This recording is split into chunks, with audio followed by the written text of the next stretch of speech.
लीला के अंदर 6 दिनों से सबको बार बार आग्रह करके प्रार्थना करके विनती कर रहे हैं कि यहाँ तक पधारे हो, इतनी देर विराजे हो तो महाप्रसाद जरूर लेना। वहां किसी व्यक्ति ने किसी व्यक्ति को कह दिया एक ही बार लो, दो बार मत लो। ये बात तो मेरे तक आई कि किसी ने किसी वैष्णव को ऐसा कहा कि एक ही बार लेना चाहिए, प्रसाद मान के लो, भोजन समझ के मत लो। मुझे बहुत दुख हुआ। मैं कल रात से द्रवीभूत रहा, मैंने किसी को नहीं बताया कि आज दोपहर को मैंने भोजन क्यों नहीं किया। मुझे बहुत दुख हुआ। मैंने अभी थोड़ा कलेवा अंदर जाके किया, मैंने आज सुबह से भोजन नहीं किए क्योंकि मेरी सभा मंडप में किसी व्यक्ति ने किसी को टोक दिया कि कम खाओ। आपको देख के लगता है मुझे भी मैं ऐसा कहूंगा कम खाओ? तो मेरी सभा में ऐसा हो तो मुझे बहुत दुख होता है। उसमें भी हमारा तो पूरा वार्ता साहित्य इस चीज से भरा पड़ा है कि वैष्णव घर आए, उनको प्रसाद दिवाए, और सकड़ी महाप्रसाद दिवा के तो अति प्रसन्नता श्री महाप्रभु जी, श्री गोसाई जी, श्री ठाकुर जी को हुई है। तो मैं आपको एक चीज इसलिए भी कहना चाहूंगा, जब गुरु घर से आज्ञा हो कि जाओ प्रसाद जरूर लो, तो बाप का घर समझ के खाना चाहिए। कभी संकोच नहीं करना। मुझे मेरे भितरिया कह रहे हैं आपका समाज दो बार मिठाई लेने आता है, उन्हें कि भट्टी चालू रखो, 4 बार आएगा। तो मुझे बहुत प्रसन्नता होती है कि जब यहाँ ये वल्लभ मिशन के कार्यकर्ताओं ने, बाल बोधनी पाठशाला ने इतनी मेहनत करके, इतना आवाहन देके आप सबको दूर दूर से बुला, आपको मालूम है यहाँ निजामाबाद, करीमनगर, वारंगल, सब जगह के वैष्णव आ रहे हैं, और कोई 2 दिन 3 दिन जैसे जिसके अधिकार हो, जैसा जिसका रुकने का क्रम, हमारी कथा का आनंद लेके हमारे को कृतार्थ कर रहे हैं। मुझे इतनी खुशी हो रही है कि वैष्णव समाज ने मेरा आमंत्रण बिल्कुल गुरु की तो नहीं परंतु मित्र की तरह स्वीकारा है। मैं आपकी मित्रवत्सलता का बहुत आदर करने वाला व्यक्ति हूँ। मैं आगे भी कहना चाहूंगा, मैंने अभी गोसाई जी उत्सव में मेरे वापी में भी सभा में ये कहा कि जब हम कोई भी कार्यक्रम निर्धारित करते हैं तो अपने वैष्णव जगत में पता नहीं कहाँ से ऐसी बातें आने लग गई हैं। हमारे गुजरात में कहते हैं जे खावानु राखो घना लोग आओ। ये बहुत गंदी मानसिकता है। आप इतनी दूर किसी को बुला रहे हैं और 3 घंटा आप आग्रह कर रहे हैं कि वो आपके पास बैठ के कथा श्रवण करे, तो ये हम ऑर्गेनाइजर्स का नैसर्गिक कर्तव्य बनता है कि उनको सकड़ी लेवा के घर भेजें। ये हमारा कर्तव्य है, और कर्तव्य से प्रसाद दिवाने का आग्रह वैष्णव टू वैष्णव हर व्यक्ति को रखना चाहिए। ये बहुत गंदी मानसिकता है। खाने आ गए, कोई खाने नहीं आता, दाने दाने पे लिखा है खाने वाले का नाम, और ठाकुर जी की कृपा से भगवत प्रसाद से तो हर भगवती का नाम है। इसलिए मैं खास आग्रह करूंगा, कभी भी ऐसे अन्यथा कहते ना, नहीं इसे प्रजल्प के ऊपर ध्यान नहीं देना चाहिए, अनर्गल प्रलाप नहीं करना चाहिए। खाने आ जाते, कोई खाने नहीं आता, हम सबको बुलाते हैं आग्रह पूर्वक, और जब वो यहाँ प्रसाद पाके जाते हैं तो हमको वास्तव में ऐसा चैन मिलता है कि पहले कथामृत, फिर वचनामृत, फिर अधरामृत। मैं तो 3 दिन से आपको यही बोल रहा हूँ, आपको जो यहाँ आपने श्रवण किया है वो आपको पुष्ट हृदय में तभी होगा जब इसके ऊपर भगवत प्रसाद जाके गिरेगा। देखो सबका जीवन बहुत ज्यादा असमर्पित खाने में लग गया है। बहुत सौभाग्य के कहीं अपने को भगवत प्रसाद मिलता है, और अपन क्यों भूल रहे हैं कि अपन उस महाप्रभु जी के मार्ग में हैं कि जिसको एकादशी के दिन भी जगन्नाथ का भात दिया तो उन्हें कर लिया अपना हाथ। आज एकादशी को क्या हुआ, प्रसाद दिया गया है तो मैं हाथ कैसे खींचूं। अपन उस मार्ग में, अपन को 2 हाथ से खाना चाहिए। अपन कल यहाँ कथा सुन के गए, सहस्त्र भुजाधर अरे करे भोजन अधिकाई, और यहाँ कथा सुनने के बाद कोई किसी को कहता है कम खाओ, तो मुझे तो इतनी ग्लानि हुई, आत्मग्लानि हुई। मैं आपको एक किस्सा सुनाना चाहता हूँ। मैंने बहुत आग्रहपूर्वक लोगों का है, हमारे यहाँ एक परम प्रतापी बेटी जी हुए, आप सब उनसे परिचित हो, नित्य लीलास्त श्री इंदिरा बेटी जी, है ना, दीदी कहते थे अपन सब उनको, हम तो बड़े अत्ता जी कहते उनको। इंदिरा बेटी जी एक प्रसंग सुनाते थे। इंदिरा बेटी जी कहते थे, मैंने अभी मंगलाचरण नहीं किया है, मैं 5 मिनट और लूंगा, मुझे मेरी बातें तो कहनी है। इंदिरा बेटी जी ऐसी आज्ञा करते थे, किसी पधरामणी में वो पधारे, सबने उनके चरण स्पर्श किए, जल्दी जल्दी बता रहा हूँ, सबने उनके चरण स्पर्श किए, एक आदमी ऐसे हाथ बांध के खड़ा रहा, उसने दंडवत नहीं किया, चरण स्पर्श नहीं किया, तो बहुत देर तक उनको ऐसा हुआ कि अरे ये व्यक्ति सबने किए, जब वो उनकी तरफ आंख मिलाएं तो वो मुस्कुरा दें पर नमस्कार ना करें। जेंटलमैन आदमी, कोई ऐसा उसको बदतमीजी का उसका कोई वो नहीं था, विचार नहीं किया उसने। तो वो बताते थे कि उस दिन वो पधरामनी में से घर आए और करीबन रात को 2:30-3 बजे तक उनके मन में विचार चलता रहा कि वहां जितने भी लोग थे सब मेरे को दंडवत प्रणाम किए, उस आदमी ने क्यों नहीं किया होगा। ऐसा विचार करते करते उनका ध्यान घड़ी पे गया कि रात्रि के 3 बज रहे हैं और मैं भगवत चिंतन, भगवत वार्ता, सत्संग छोड़ के और खाली ये सोच रही हूं कि वो एक आदमी ने दंडवत मुझे क्यों नहीं की। सोचो मुझे कितनी पैर पुजाने की आदत पड़ चुकी है कि मैं आज से संकल्प लेती हूं कि 2.5 या 3 महीना किसी को चरण स्पर्श ही नहीं दूंगी। प्रायश्चित करने के लिए, इस बात का प्रायश्चित करने के लिए सब आते थे, कहते थे आप दंडवत करो, अभी चरण स्पर्श मत करो, नहीं देते थे चरण स्पर्श के। ऐसा विचार अपने मन में क्यों आया कि इसने मेरे पैर क्यों नहीं छुए, इसने मेरे पैर क्यों नहीं छुए। अरे पैर नहीं छुए तो नहीं छुए, आप एक ऐसे पद पे बैठे हो कि आपकी दृष्टि किसी से मिले ना तो हजारों आशीर्वाद उसके प्रति निकलने चाहिए, वो चाहे आपको नमस्कार करे या ना करे, आपके दर्शन करके उसको आशीर्वाद प्राप्त होना चाहिए। हम आपको आशीष, भगवत कृपा और भगवत प्रसाद, ये 3 चीजों से ही सम्मानित कर सकते हैं। ये सब औपचारिकताएं जो है ना, केसरी उपरना उड़ाना, इसका मैं आज आपको कारण बताता हूं। नाभिषेको न संस्कार सिंहस्य क्रियते मृगैः विक्रमार्जित राज्यस्य स्वयमेव मृगेंद्रता। कोई सिंह को जाके, शेर को जाके कभी कोई राज तिलक नहीं करता है कि आज से तू जंगल का राजा, वो अपने पराक्रम से खुद पूरे जंगल का राजा होता है। तो वो ये केसरी उपरना और केसरी शब्द अपने यहां सिंह के लिए प्रयोग किया जाता है। यहां जब किसी को उपरना उड़ाया जाता है तो हम उसके अंदर एक वैष्णव केसरी देखते हैं, वैष्णव शेर देखते हैं कि ये धर्म की रक्षा के लिए खड़ा रहेगा और तुम धर्म की रक्षा के लिए खड़े रहोगे। इस भावना से, इस विचार से तुमको ये केसरी उपरना उड़ा के आशीर्वाद देते हैं कि हाँ ये मेरा केसरी है, ये मेरा वैष्णव केसरी है। तो ये एक वैष्णव केसरी अवार्ड है किसी को एक इकलाई उपरना उड़ाना और उसकी सेवा को एक्नॉलेज करना, उसकी सेवा को एप्रिशिएट करना। उसकी सेवा का ये थैंक्स गिविंग नहीं है। मैं यहां किसी का अहंकार बढ़ाने नहीं बैठा हूं, यहां तो ऐसे ही भयंकर अहंकारियों से ये देश भरा पड़ा है। यहां तो हम दीनता का पोषण करने के लिए आ रहे हैं ताकि अपन सबों में इति श्री कृष्णदासस्य वल्लभस्य हितम वच चित्तम प्रति यदा कर्ण भक्तो निश्चिंतताम व्रजेत। निश्चिंतता भक्त के जीवन में कृष्णदास, वल्लभदास होकर ही आने वाली है। समझिए मेरी बात को, दीनता का वर्ण नहीं किया।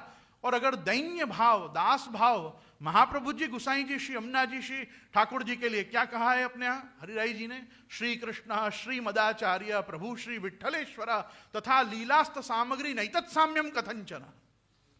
इनकी कोई समानता ही नहीं है। श्रीनाथ जी, यमुना जी, महाप्रभु जी, गुसाई जी और लीला सामग्री अर्थात ब्रजमंडल, गिरिराज जी, दाऊ दादा, ये सब मिला लो तो ये सब एक समान है।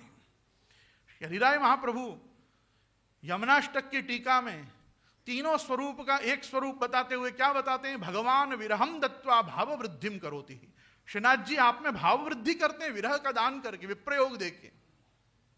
भगवान विरहम दत्वा भाव वृद्धिम करोति ही तथैव श्री यमुना स्वामी स्मारणात् स्वीय दर्शनात्। और वैसा ही मुकुट काचनी का श्रृंगार करके, जैसा श्रीजी बाबा आप धरते हैं, अपने स्वरूप में अपने स्वामी का दर्शन करा के आपको उनके संयोग सुख की एक अनुभूति कराते हैं श्री यमुना जी। तो तथापि यमुना स्वामी स्मारणात् स्वीय दर्शनात् तस्मद आचार्य वर्यास्तु ब्रह्म संबंध कारणात् ताप क्लेश प्रदानेन निजानाम भाववर्धकः। और वही श्री महाप्रभु जी अपने भक्तों में ताप क्लेश का दान करके उनके अंदर भाव को बढ़ाते हैं। भाव मतलब आप याद करो, शास्त्र में ये 2 शब्द साथ में बोले जाते हैं, भक्ति भाव। केवल भक्ति से कार्य नहीं होता है, केवल भक्ति आएगी तो भक्ति का भी अपना एक मद आता है। आज अपन ने देखा ना कि इनको सौभगम इदम हो गया, गोपीजनों को भी सौभग मद चढ़ा। तो हमारे में भाव आना चाहिए। भाव किस चीज को कहते हैं, रतिर देवादि विषया भाव इत्यभिधीयते। जब देव विषयणी अपने को रति हो, जब भगवान के प्रति अपने अंदर प्रीति डेवलप हो, तो जो फीलिंग्स, जो सेंटिमेंट्स और इमोशंस हम गैदर करते हैं उसको हम भाव कहते हैं। अपन को भाव से प्रभु की सेवा करनी है, भक्ति से प्रभु की सेवा करनी है। और भक्ति और भाव अपने में कहां आएगा, भक्ति और भाव अपने में तब आएगा जब नहीं साधन संपत्तिया हरिस्तुष्यति कश्चन भक्तानाम दैन्यमेवेकम हरि संतोष कारणम। जब अपने में दीनता आएगी ये पूरे आयोजन का मेरा तो एकमात्र लक्ष्य है, यहां का समाज दो कंठी के वजन को समझे, यहां का समाज तिलक की महत्ता को समझे, यहां का समाज टीकी की महत्ता को समझे, यहां का समाज भगवदी ना हो सके तो कम से कम ठाकुर जी को अपना मधी और ठाकुर जी के खुद को तदी मान के चले कि मैं प्रभु का हूं और प्रभु मेरे हैं। पूरे ब्रह्म संबंध का, पूरे शरणागति का, अनुकूल से संकल्प प्रतिकूल विसर्जनम करिष्यति विश्वासो भर्तत्रे वर्णम यथा आत्मनैवेद्य कार्पण्य षड विधा शरणागति। हमने कल परसों बलि राजा का चरित्र सुना। बलि राजा को नहीं पता था कि ये भगवान है, आए तो भी शरण आ गए, अज्ञात शरणागति। शुक्राचार्य ने बता दिया ये भगवान है तो भी टिके रहे, सज्ञात शरणागति। पहले अज्ञात शरणागति, सज्ञात शरणागति, और फिर जब भगवान ने कहा सब कुछ तेरा मैंने ले लिया तो कहा मुझे कहां लिया, खुद को भी दे दिया, पूर्ण शरणागति जिसको प्रपत्ति कहते हैं। तो आज अज्ञात शरणागति, ज्ञात शरणागति, प्रपत्ति और उन सबके साथ आत्मनिवेदन जो ब्रह्म संबंध का फल है, क्योंकि भगवान आगे उद्धव जी को कहेंगे एवं धर्मेर मनुष्याणाम उद्धव आत्मनिवेदिनाम मयि संजायते भक्ति कोन्योर्थस्या विशिष्यते। आपको और क्या चाहिए अगर भक्ति प्राप्त हो गई तो? भक्ति प्राप्त हो गई तो भगवान आपके वश में, भगवान आपके वश में है तो कराम अलगवत आपको जो चाहिए वो प्रभु देंगे। ऐहि कई पारलौकिक ही श्री कृष्ण शरणम मम। ये जो है अष्टाक्षर निरूपण की 2-3 दिन से चर्चा चल रही थी शास्त्री जी के द्वारा। आपको मालूम है ये जो श्री गुसाई जी ने ग्रंथ लिखा है अष्टाक्षर निरूपण, इसके अंत में श्री गुसाई जी ने क्या लिखा है? समस्त सारों का सार अष्टाक्षर को बताते हुए कहा है वेद वाक्यम महावाक्यम पुराणे भारते तथा श्रीमद वल्लभ वाक्यार्थम श्री कृष्ण शरणम मम। वेद वाक्यम महावाक्यम, महावाक्य मतलब अयम आत्मा ब्रह्म, प्रज्ञानम ब्रह्म, अहम ब्रह्मास्मि, और चौथा कौन सा है? तत्वमसि, श्वेत केतो हो। ये चारों महावाक्य का भी वास्तव में तात्पर्य भगवत शरणागति ही है। तो वेद वाक्यम महावाक्यम पुराणे भारते तथा, पुराणों में भी एक ही बात कही है भगवान की शरण जाओ। महाभारत में भी क्या कही है? महाभारत मतलब गीतायाम, भारतम सर्वशास्त्रेषु भारते गीतिकावरा विष्णु सहस्त्र नामानि ज्ञेयम पाठ्यम च तद्वयम। ये तो जगतगुरु आचार्यों की आज्ञा है कि सबसे बड़ा शास्त्र जो है वो भगवत गीता है, और भगवत गीता से बड़ा महाभारत है, क्योंकि महाभारत में भगवत गीता प्रकट हुई है। और भारतम सर्वशास्त्रेषु, तो महावाक्य, वेद वाक्य, महावाक्य पुराणे भारते तथा, और श्रीमद वल्लभ वाक्यार्थम, महाप्रभु जी के प्रत्येक वाक्य का अगर कोई अर्थ निकलता हो तो वो कृष्ण शरणागति के अर्थ में निकलता है कि अपन को भगवान कृष्ण की शरण नहीं छोड़नी चाहिए। और वो भगवान कृष्ण की शरण, चरण और उनके प्रति अपना अनुराग ये केवल महाप्रभु जी दे सकते हैं। महाप्रभु जी के मार्ग में हम स्थित हैं, वल्लभाचार्य के मार्ग में हम स्थित हैं, ये वल्लभ मिशन में हम हैं। इसलिए हमको बाल प्रबोधनार्था ये वदामी सुविनिश्चितम, अपन लोग ये बाल बोधनी नाम के पाठशाला का क्रम लेके इस संकल्प से वल्लभ मिशन में चल रहे हैं कि जैसे बाल बोध से महाप्रभु जी ने छोटे छोटे बच्चों से षोडश ग्रंथ को शुरू करके सेवा फल तक ले गए, वैसे अपन भी यहाँ बाल प्रबोधन से शुरू करके पुष्टि मार्ग को सेवा फल तक ले जाने का प्रयास करेंगे श्री महाप्रभु जी के चरणारविंद में। आप सब लोगों ने जो मुझे सहयोग दिया है, जो सहभाग लिया है, जो सौजन्य से आप सब लोगों को लेके यहाँ पे आए हो इस कार्य में, इसके लिए मैं आप सबों की बहुत सारी प्रशंसा करते हुए भूरिशः प्रशंसा सहित सहस्त्रशः आशीर्वाद आपको यहाँ से आचार्य आसन से देता हूँ। आज रुक्मिणी विवाह की बहुत बहुत आपको बधाई। मैं आपको सिर्फ इतना कहना चाहूँगा, कल तो समापन है ही, हम संपूर्णता की ओर जाएंगे तो एक कहते हैं ना कि पूर्णता की ओर एक स्पीच देना चाहिए, पर मैं इतना जरूर कहूँगा, आप जो चीज़ श्रवण कर रहे हैं ना वो साधारण नहीं है। अर्थोयम ब्रह्म सूत्राणाम, अर्थोयम ब्रह्म सूत्राणाम भारतार्थ विनिर्णय गायत्री भाष्य भूतौसौ तदवै भागवताभिदः। ये ब्रह्मसूत्रों का भाष्य, अर्थोयम ब्रह्मसूत्राणाम भारतार्थ विनिर्णय, संपूर्ण महाभारत का ये निर्णायक शास्त्र है भागवत जी। और गायत्री भाष्य भूतौसौ, आपको मालूम है आज अपन ने रास पंचाध्यायी का चिंतन किया, रास पंचाध्यायी का दर्शन किया। एक गजब की कारिका महाप्रभु जी भागवत जी की वहां उद्धृत करके हमको बताते हैं, ब्रह्मानंदात समुद्रत्य भजनानंद योजने। ये तामस फल प्रकरण शुरू होता है, उसके पहले बताया कैसे गोपों का प्रभु ने उद्धार किया। जो पुरुष योनि में हैं, उन सब गोपों को जो भगवान ब्रह्म हृदय में ले गए, और ब्रह्म हृदय में ले जाके भगवान ने यमुना जी के संस्पर्श से और यमुना जी के जल में ही यूं समझो कि अपने स्वरूप का ज्ञान करा के उन सभी गोप बालों का, नंदादिकों का जो ब्रह्म संबंध कराया, वो ब्रह्म संबंध मात्र से ही उनका उद्धार हो गया। अब गोपीजनों का उद्धार कैसे होगा, उसके लिए भगवान अपिता रात्रि शरदोत्पुल्ल मल्लिका शुरू होता है रास पंचाध्यायी कि अब ये स्त्रियों का उद्धार कैसे होगा। आप सुबोधिनी देखेंगे तो उसमें स्पष्ट बताया है पुरुषों के उद्धार की एक मर्यादा है। आज भी आप देखो पुष्टि मार्ग में अगर आप देखोगे तो 70-30 के रेशियो से पुष्टि मार्ग चलता है। 70% स्त्रियां होती हैं, 30% ही पुरुष होते हैं। चाहे आप कहीं भी देख लो, फूल घर, शाक घर, पान घर, सजावट, भंडार, कोई भी सेवा का विभाग देखोगे, ज्यादा मात्रा में कौन निकलेगा, स्त्रियां निकलेंगी। स्त्रियों का आधिपत्य। अरे क्यों ना हो, हमारी आद्याचार्य गोपीजन है। ये सब जो बैठी हैं ये कौन है, ये गोपीजनों की भाव वंशधर है। आप सभी हो तो 252-84 वैष्णवों के भाव वंशधर हो, पर विशेष करके जो स्त्रियां हैं उनको वात्सल्य और माधुर्य प्रकट नहीं करना पड़ता, उनमें सहज आता है, हमको उसकी प्रैक्टिस करनी पड़ती है। हम पुरुषों को उसकी प्रैक्टिस करनी पड़ती है। तो पुरुषों का उद्धार कैसे हुआ, तो वो तेतु ब्रह्म हरदम नीता में जाके महाप्रभु जी ने और सुखदेव जी ने बता दिया कैसे हुआ। अब स्त्रियों का उद्धार कैसे हुआ, उसके लिए रास पंचाध्यायी शुरू होती है। आप देखो रास पंचाध्यायी में एक ही पुरुष हैं और वो सिर्फ ठाकुर जी हैं, और सब लीलाओं में स्त्री पुरुष के साथ सम्मिश्रित लीला है। तो यहां केवल एक ही पुरुष है और वो है पुष्टि पुरुषोत्तम भगवान श्री गोवर्धन धर। तो मेरे कहने का तात्पर्य यह है कि ये सब लीलाओं को श्रवण करके अंतःकरण की शुद्धि मात्र अपेक्षित नहीं है, अंतःकरण की शुद्धि के साथ साथ दास भाव अपने में आना चाहिए। और दास भाव आना इसलिए जरूरी है कि पुष्टि मार्ग की कोई भी सेवा दासो अहम के एहसास के बिना आगे नहीं बढ़ सकती। मैं प्रभु का दास हूं, इसलिए मैं इस चीज में प्रवृत्त हूं। मैं आपको एक बात बताऊं, मैं हमेशा अपने व्याख्यानों में यह चीज को दोहराता हूं, मेरे बड़ों ने मुझे सुनाया था, हमको कार्यकर्ताओं की जरूरत नहीं है, क्योंकि कार्यक्रम के बाद कार्यकर्ता का कोई महत्व नहीं है। कार्यकर्ताओं की जरूरत नहीं है, यहां सेवक चाहिए जो पुष्टि मार्ग की सेवा करें। हमको सेवक चाहिए। आपने 252-84 वैष्णव में कहीं नहीं पढ़ा होगा कि ये महाप्रभु जी के शिष्य भये, तब ये श्री महाप्रभु जी के सेवक भये। तो अपन को यहां पुष्टि मार्ग में सेवा धर्म को आगे अगर बढ़ाना है तो सेवा धर्म के सेनानी तो सेवक ही हो सकते हैं। हमको जो फौज चाहिए उस फौज में नपुंसक पुरुष नहीं चलेंगे, नपुंसक स्त्रियां नहीं चलेंगी, फौलादी सेवक होने चाहिए कि बताओ संप्रदाय की क्या सेवा है, मार्ग की क्या सेवा है, मैं खड़ा हूं तब तो वो इकलाई पड़ना ओढ़ने का अधिकार है, नहीं तो नहीं ओढ़ना चाहिए। अगर ये भावना हृदय में नहीं है कि मैं यहां सेवार्थ आया और मैं सेवा दे रहा हूं। और इस कारण से मैं यहां एक और बात कहना चाहूंगा, छोटे छोटे विषयों को लेके मान अपमान की चिंता और चर्चा भी कार्यकर्ताओं को आपस में नहीं करनी चाहिए। आगे अगर अच्छे कार्यक्रम, बड़े कार्यक्रम करना है, अगर किसी ने आपका अपमान कर भी दिया कार्यक्रम के चलते, तो इस विचार के साथ रहना चाहिए मेरे उतने पाप धुले, मेरे में पवित्रता आई और ठाकुर जी और कृपा करेंगे, मेरे आगे और सेवा में हाथ पवित्र होंगे। क्यों?